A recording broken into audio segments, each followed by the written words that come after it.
سورہ نمبر 14 آیت نمبر 18 صفحہ نمبر 233 صفحہ نمبر 233 سورہ ابراھیم سورہ نمبر 14 آیت نمبر 18 اعوذ باللہ من الشیطان الرجیم بسم اللہ الرحمن الرحیم مثل الذين كفروا بربهم أعمالهم كرماد اشتدت به الريح في يوم عاصف لا يقدرون مما كسبوا على شيء ذلك هو الضلال البعيد مثل الذين كفروا مثال ان لوگوں کی جنہوں نے کفر کیا بربهم اپنے رب کے ساتھ اعمالهم ان کے اعمال کرماد راکھ کی مانند ہیں، اس راکھ کی طرح ہیں، اشتدت بہ الریح کہ تیز چلے جس کے ساتھ ہوا، فی یوم عاصف آندھی سخت آندھی والے دن، عاصف اس آندھی کو کہتے ہیں جو جب آندھی چلے تو وہ ہر چیز کو رستے میں توڑ پھوڑ دے، ہر چیز اسے ٹوٹتی جائے پھوٹتی جائے، اسے کہتے ہیں عاصف، سخت تیز آندھی، جیسا کہ سورہ فیل میں کہا عصف معقول، کھائے ہوئے بس کی طرح، وہ جو ٹوٹا پھوٹا ہوا جو آخر میں رہ جاتا ہے اس کو عصف ہے۔ تو فی یوم عاصف سخت آندھی والے دن میں تیز ہوا جسے لے جائے، لا یقدرون نہیں وہ قدرت پائیں گے، مما اس میں سے کسبو جو انہوں نے کمایا، علی شیء کسی چیز پر، ذالک یہ وہ الضلال البعید یہ دور کی گمراہی ہے۔ اب اس آیت کریمہ میں اللہ سبحانہ وتعالیٰ نے کفار کے اعمال کی بے وقعتی کو بیان کیا اور ساتھ اس کی مثال بیان فرمائی، یعنی جس کا لب لباب یہ ہے کہ کافروں کا کوئی عمل بھی اللہ کی بارگاہ میں قبول نہیں ہے۔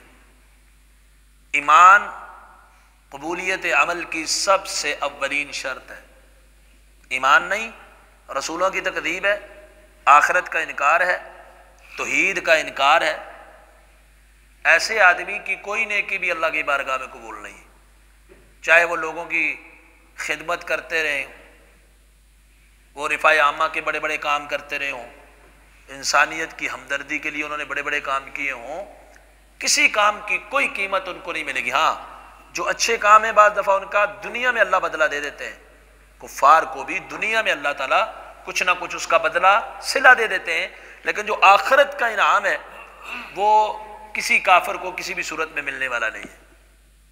یہ اللہ سبحانہ و تعالیٰ کا بنیادی اصول ہے جو قرآن مجید میں اللہ نے بیان فرمایا، اور یہاں مثال دی کہ جیسے ایک راکھ ہوتی ہے، راکھ آپ لکڑیاں شکڑیاں جلائیں کچھ بھی نیچے راکھ بچ جاتی ہے، اگر سخت تیز آندھی چل رہی ہو اور آندھی بھی اتنی سخت کہ جو رستے میں ہر چیز کو توڑ پھوڑ رہی ہو، رستے میں درخت آئیں تو گر جائیں، مکانوں کی چھتیں اڑ جائیں، سخت تیز آندھی چل رہی ہے، اب ایک کسی جگہ پہ پڑی ہوئی راکھ اس کا کوئی ذرہ بھی پکڑ سکتا ہے اتنی تیز ہوا میں؟ تو پنکھے کی نارمل ہوا وہ بھی راکھ کو اڑا کے کہیں لے کے چلی جائے، تو اتنی سخت تیز آندھی جو ہر چیز کو توڑ پھوڑ رہی ہے، راکھ کو کوئی بھی نہیں پکڑ سکتا۔ ایسے دنیا میں جتنے بھی نیکیاں کی ہوں گی، اگر ایمان نہیں ہے، اگر توحید نہیں ہے، اگر آخرت کے اوپر ایمان نہیں ہے، تو ایک نیکی بھی کام نہیں آئے گی، جس طرح وہ نیکیاں ایسی ہوں گی جیسے تیز آندھی میں کسی کو راکھ بچ جاتی۔ کس کی راکھ کوئی بچتا ہے؟ کچھ بھی نہیں بچتا۔ لا یقدرون مما کسبوا، وہ کسی چیز پر بھی جو کچھ انہوں نے دنیا میں کیا ہوا اس پر قدرت نہیں پائیں گے، جیسے کوئی آندھی کو نہیں پکڑ سکتا ایسے وہ کسی چیز کی بھی جو کچھ دنیا میں کمایا ہوا ہے قدرت نہیں پائیں گے، علی شیء کسی بھی چیز پر، کسی بھی نیکی پر۔ اور یہ بہت بڑی گمراہی ہے کہ اللہ کسی کی نیکی قبول نہ کرے، اللہ کسی کا عمل ہی قبول نہ کرے۔ تو اگر کوئی شخص جتنا مرضی نیک ہو اور اللہ کو بھی مانتا ہو، رسول اللہ صلی اللہ علیہ وسلم کی رسالت کو نہیں مانتا، اس کا کوئی نیکی قبول نہیں، آخرت کو نہیں مانتا، کوئی نیکی قبول نہیں، اللہ کی توحید میں اللہ کے ساتھ کسی اور کو عبادت کے اندر شریک ٹھہراتا ہے، اس کا کوئی عمل قبول نہیں۔ اور کفار کے عمل کی عدم قبولیت کی اللہ نے یہاں پہ جو مثال دی کہ ایک راکھ تیز آندھی میں جیسے نہیں بچتی، ایسے عمل بھی نہیں بچے گا کوئی بھی، اور بھی کئی مثالیں دی۔ مثال کے طور پہ اللہ سبحانہ و تعالیٰ فرماتے ہیں کہ جن لوگوں نے کفر کیا والذین کفروا اعمالہم کسراب، ان کے اعمال کی مثال ایک سراب کی طرح ہے. سراب آپ گرمی کے اندر خاص کر یہ صحرا میں یا روڈ کے اوپر آپ ہوں تو آپ کو نظر آتا ہے، ریت پڑی ہوئی ہو یا ویسے روڈ ہو، دور سے ایسے لگتا ہے جیسے پانی کا تالاب ہے. گرمی میں دھوپ میں ایسا محسوس ہوتا ہے کہ وہ دور وہ سامنے جو ہے وہ پانی ہے، پانی کا تالاب ہے. ایک سخت پیاسا شخص یحسبہ الظمآن ماء، پیاسا سمجھتا ہے وہ پانی ہے، لیکن جب وہاں جاتا ہے لم یجدہ شیئا، کچھ بھی نہیں ہوتا، وہی سوکھی جگہ سوکھی ریت، اسی پیاس کہاں سے بجھے. ایسے ہی وہ سمجھتا ہے کہ میں بڑی نیکیاں کر رہا ہوں، بڑے خیر کے اعمال کر رہا ہوں، لیکن وہاں آگے جب مرنے کے بعد قیامت میں اللہ کے سامنے آئے گا اس سراب کی طرح وہاں پہ اس کو ریت کے سوائے کچھ بھی نظر نہیں آئے گا. ایسے اللہ تعالیٰ فرماتے ہیں سورہ کہف کے اندر قل هل ننبئکم بالاخسرین اعمالا، کیا میں تمہیں یہ نہ بتلاؤں کہ اعمال میں سب سے زیادہ گھاٹے اور نقصان میں کون ہے؟ الذین ضل سعیہم فی الحیاۃ الدنیا، جن کی ساری کوششیں دنیا میں گم ہو گئی نا، سب سے زیادہ نقصان میں، ساری کوششیں دنیا میں گم ہو گئی. الذین ضل سعیہم فی الحیاۃ الدنیا وہم یحسبون انہم یحسنون صنعا، دنیا میں جو کچھ کیا وہ دنیا میں ہی حقارت ہو گیا، ختم ہو گیا، لیکن وہ سمجھتے ہیں کہ ہم نے کیا بہت کچھ ہے آخرت کے لیے. یہ کون لوگ ہیں جن کا دنیا میں کیا درا سب کا سب ادھر ہی رہ جائے گا، کوئی کام آنے والا نہیں ہے. اولئک الذین کفروا بربہم بآیات ربہم ولقائہ، یہ اللہ کی آیتوں کے ساتھ کفر کرنے والے، اللہ کی ملاقات سے انکار کرنے والے کفار لوگ ہیں. اسی طرح جو شخص توحید پر نہیں ہے اس کی بھی کوئی نیکی قبول نہیں ہے، اگرچہ وہ کہے میں اللہ کو مانتا ہوں، رسول مانتا ہوں، کتاب مانتا ہوں. جیسا کہ اللہ سبحانہ وتعالیٰ نے سورہ انعام میں 18 پیغمبروں کے نام استعمال کیے. نام لینے کے بعد فرمایا لو اشرکوا، اگر یہ لوگ شرک کر لیتے، یہ انبیاء جیسی برگزیدہ چنیدہ ہستیاں، لحبط عنہم ما كانوا يعملون، تو ان کے بھی سارے اعمال میں برباد کر دیتا. بلکہ اللہ سبحانہ وتعالیٰ نے سرتاج الرسل امام الانبیاء صلی اللہ علیہ وسلم کو خطاب کر کے امت کو سمجھا دیا، انبیاء تو ہوتے ہی داعی توحید ہے، ان سے تو شرک کا صدور کسی طرح سے بھی ممکن ہی نہیں ہے، لیکن اللہ تعالیٰ امت کو سمجھا رہے ہیں لئن اشرکت، آپ بھی اگر شرک کر دیں لَيَحْبَطَنَّ عَمَلُكَ، آپ کے عمل بھی برباد کر دیں. یہ بات میں نے کیوں کہی؟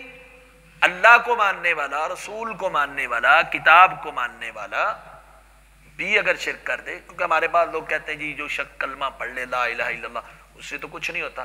تو کیا نبی کلمہ پڑھنے والے نہیں ہوتے؟ کتاب کلمہ پڑھنے والے نہیں ہوتے؟ یعنی اللہ نے مثال ہی ایسی دے دی کہ سب سے اعلیٰ مخلوق میں اگر اس سے بھی شرک کا صدور ہے، معافی نہیں، کلمہ پڑھنے والے کی کیا حیثیت ہے؟ الذین آمنوا ولم یلبسوا ایمانہم بظلم، وہ لوگ جو ایمان لائے ایمان کے ساتھ ظلم سے مراد یہاں پر حدیث کی روشنی میں ان شرک لظلم عظیم ہے، نہیں ملایا، خالص ایمان ہے، یہ ایمان والے لوگ ہیں، یہ ہدایت والے لوگ ہیں. سب سے بڑی فکر ہونی چاہیے اللہ عمل کو قبول کرے. عمل کر لینا بڑی بات نہیں ہے، عمل کی قبولیت بہت بڑی بات ہے. انبیاء کو دیکھ لیں آپ اور صلحاء کو دیکھ لیں آپ، سب سے پہلی فکر اور سوچ ان کی ہوتی ہے اللہ ہمارے عمل کو قبول کر لے. سیدنا ابراھیم خلیل اللہ علیہ السلام اور سیدنا اسماعیل، یہ دونوں باپ بیٹا اللہ کے پیغمبر ہیں.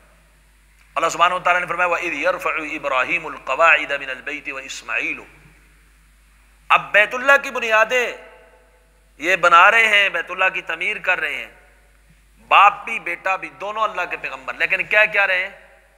ربنا تقبل منا، اللہ ہم تو کر رہے ہیں لیکن تو ہم سے قبول فرما لے.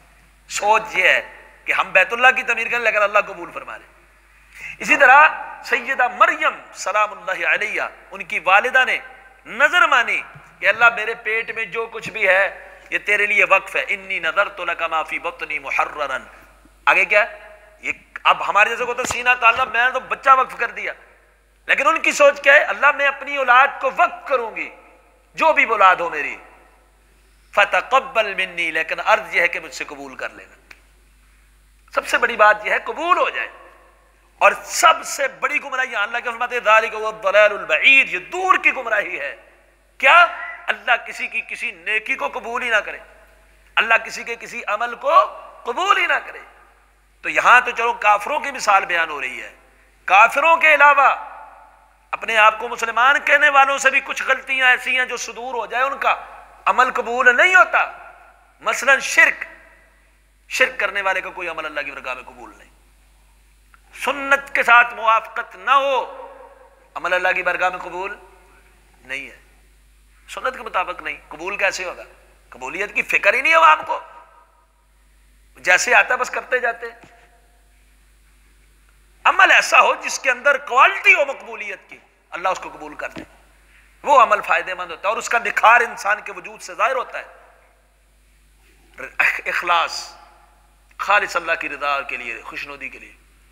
عمل میں ریاکاری آ جائے یا کسی اور کے لیے ہو، عمل کہاں قبول ہوگا؟ اکل حلال، حرام مال کا اللہ فرماتے ہیں، اللہ کے رسول فرماتے ہیں مطعموں کا حرام مشربوں کا حرام، کھانا حرام، پینا حرام، لباس حرام، دعائیں کیسے قبول ہوں گی؟ نہیں قبول ہوتی۔ نجومیوں کاہنوں کے پاس جانے والا، فرمایا ان کی بات پاس جا کے خالی پوچھ لے سوال، 40 دن تک اللہ نماز ہی قبول نہیں کرتا، نماز قبول نہیں۔ عصر کی نماز کو جان بوجھ کے چھوڑنے والا، من ترک صلاۃ العصر فقد حبط عملہ، جس نے جان بوجھ کے عصر کی نماز چھوڑ دی عمل برباد۔ اس طرح اور بہت ساری چیزیں ہیں جو میرے ذہن میں ابھی آگے میں آپ کے سامنے رکھ دی، تو کوشش کریں ایسی چیزوں سے بچیں جس سے عمل بیکار ہو جائے، ضائع ہو جائے۔ عمل کو مقبول بنانا ہے تو اس کی حفاظت بھی کرنی ہے کہ اللہ اس کو قبول کرے، سب سے پہلی چیز اس کے لیے دعا ہے، اس کے بعد ان چیزوں کی حفاظت ہے کہ جن سے عمل ضائع ہوتا ہے، اور وہ چیزیں اپنے اندر لانے کی کوشش کرنی ہے جن سے عمل قبول ہوتا ہے، توحید، ایمان، اخلاص، سنت کی موافقت، عقل حلال، ان سے عمل قبول ہوتا ہے۔ تو فرمایا کافروں کی مثال اس تیز آندھی کی طرح ہے، اتنی شدید آندھی چل رہی ہے کہ ایک راکھ پڑی ہوئی ہو، آندھی اتنی تیز ہے رستے میں کچھ بھی آتا ہے توڑ پھوڑ دیتی ہے، اتنی سخت ہوا ہے، وہ اس راکھ کو لے کر اڑ جائے، راکھ کو لے کر اڑے تو کوئی بندہ اس راکھ کو بچا سکتا ہے اس آندھی میں؟